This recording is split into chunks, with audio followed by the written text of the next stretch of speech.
정계화성정의 전용기입니다. 그 출판기념회를 야인 시절에는 한 번도 하신 적이 없으십니까? 제가 지금 생각을 해보고 있는데요. 그 통상의 다른 정치인들도 야인 시절에 많이 하지 않나요?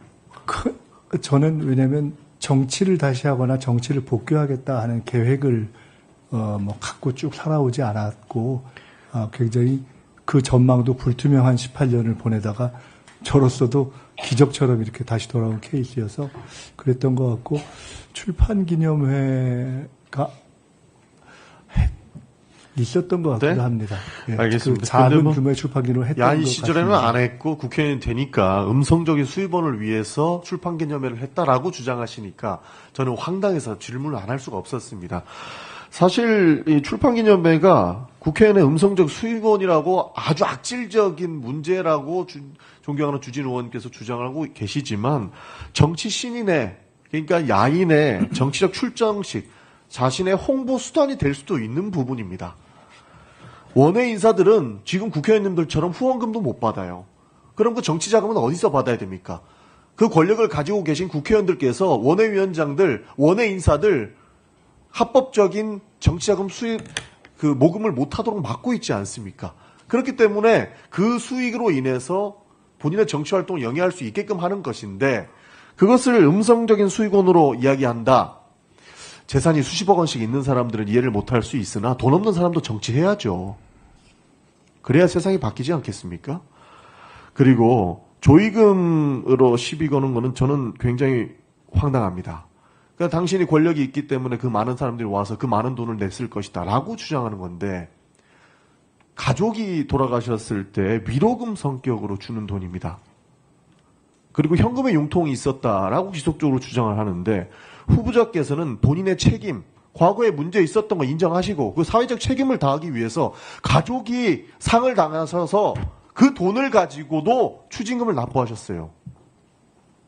그 가슴 아픈 돈으로도 추징금을 납부할 만큼 사회적 책임을 다했습니다. 전두환 29만 원 있다고 도망칠 때 비판 한번 안 하던 사람들이 그 금액으로 자신의 책임을 다해서 추징금 납부하는 것을 현금의 융통이라고 당신 문제 있다고 얘기할 수 있습니까?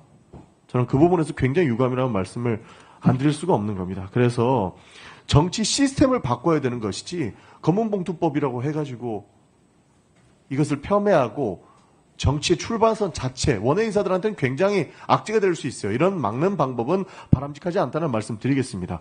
저는 국민의힘에서 제기한 이른바 6억의 출처 이거 명쾌하게 해결 다 됐다고 생각합니다.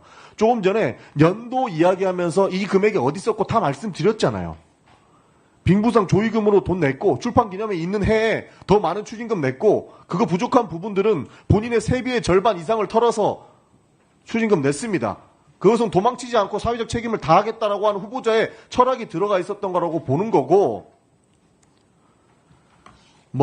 교회 현금 왜 이렇게 돈 많이 냈냐 하는데 그 돈을 낼 수 있게끔 도와주신 것도 하나님이라고 하는 본인의 종교적 철학 때문에 돈 낸 겁니다. 그것까지 비판하실 수 있나?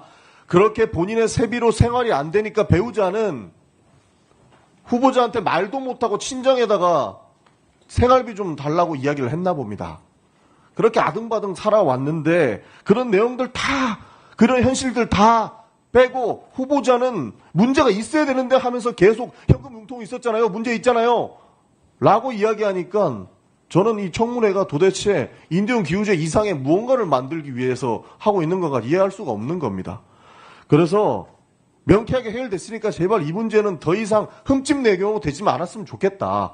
본인들이 수입으로 문제 제기하고 의심하는 것들을 다 모아가지고 6억을 장롱안에 섞어 넣었다. 이런 가짜뉴스, 거짓말, 왜곡 현상, 왜곡 발언들은 좀 안 했으면 좋겠다는 말씀을 좀 드리겠습니다. 후보자께서도 스스로 책에 돈에 대한 묘한 결벽증이 있다. 이번 후보의 그런 내용도 밝히셨고 껌껌이 설명하지 않았습니까? 조금 전에 PPT에 나왔던 내용 후보자님 전부 사실입니까? 답변 한번 부탁드립니다. 틀린 부분은 틀렸다고 말씀드렸고 제가 느끼기에는 궁금해하시는 부분에 대한 답은 사실상 다 드린 것 아닌가 생각합니다. 그러니까 충분히 네. 그래도 더 궁금하시다면 그건 어떻게 하겠습니까? 소명할 수 있는 부분은 충분히 소명했다고 보고 그래도 의혹이 있다면 성실하게 답변해 주신 게 맞기 때문에 해주셨다고 생각을 합니다.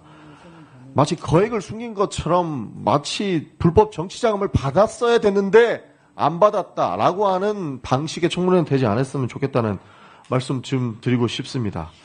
그리고 먼지가 날 때까지 터는 식의 공격은 지금 이미 진행됐다고 봅니다. 시간이 없어서 간단하게 질문 하나만 드리겠습니다. 저는 우리 사회가 먹고 살기는 다 힘든데 소비자를 기만하는 행위는 좀 없었으면 좋겠습니다. 지금 사회 현상에 대해서 말씀을 하나만 드리고 싶은데요. 최근에 한 그 플랫폼 업체에서 배달비를 무료로 하겠다라고 이야기하고 있어요. 근데 매장에서는 9,000원인 메뉴가 배달 앱에는 12,000원인 겁니다. 그러니까 조삼모사가 되는 거죠. 소비자는 속고 자영업자는 플랫폼에 대한 비용 충당을 위해서 어쩔 수 없는 선택을 하고 있습니다. 이게 공정거래 측면에서 바람직한 현상인가를 저희가 묻지 않을 수가 없습니다. 그래서 시간이 짧아서 그냥 다 생략하고 질문만 드리겠습니다. 이 관련된 내용만 답변해 주시면 좋을 것 같습니다.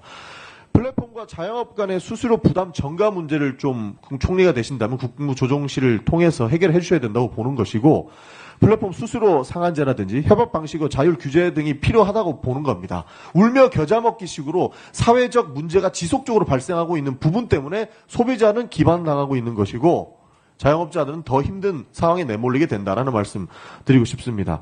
그래서 소비자가 가격 혼란 해소와 자영업 부담 완화 제도 개선이 필요하다.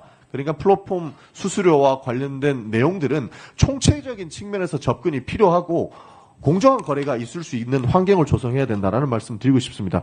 이 문제 방치하면 안 된다. 소비자 신뢰 회복해야 된다. 자영업 부담 완화해야 된다라고 하는데 이에 대한 정책을 검토해 주시길 부탁드리고 이에 대한 생각을 좀 말씀해 주시길 부탁드리겠습니다. 플랫폼 문제는 얼마 전에 청문회에 관련한 정책 학습을 하는 과정에서도 물가와 연동해서 조사를 하고 토의를 하는 과정에서 예를 들어 음식 배달과 관련해서 실제로 배달이 아닌 픽업의 경우에조차도 수수료를 부과하는 방식으로 가는 것이 굉장히 본말이 전도됐다라는 지적을 한 바가 있고 이후로도 계속 살펴볼 생각입니다. 존경하는 전영기 의원님께서 질문 중에 제게 제기됐던 여러 문제 제기에 대한 문제점을 지적해 주셨기 때문에 그에 대해서 그냥 간단하게 두 가지만 말씀드립니다.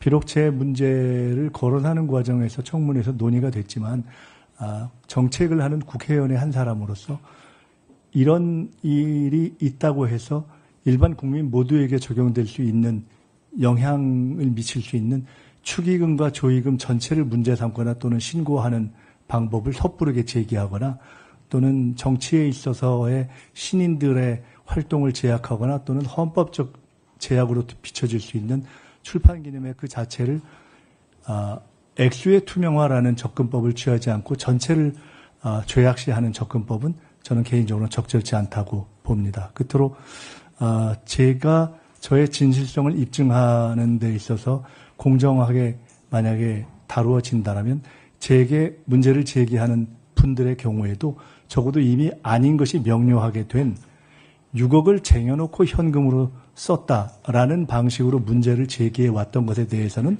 적어도 제게 요청했던 사과 정도는 하거나 해명을 하고 후속 질문을 하시는 것이 적정하지 않는가라는 소회를 갖고 있다는 말씀도 드리겠습니다.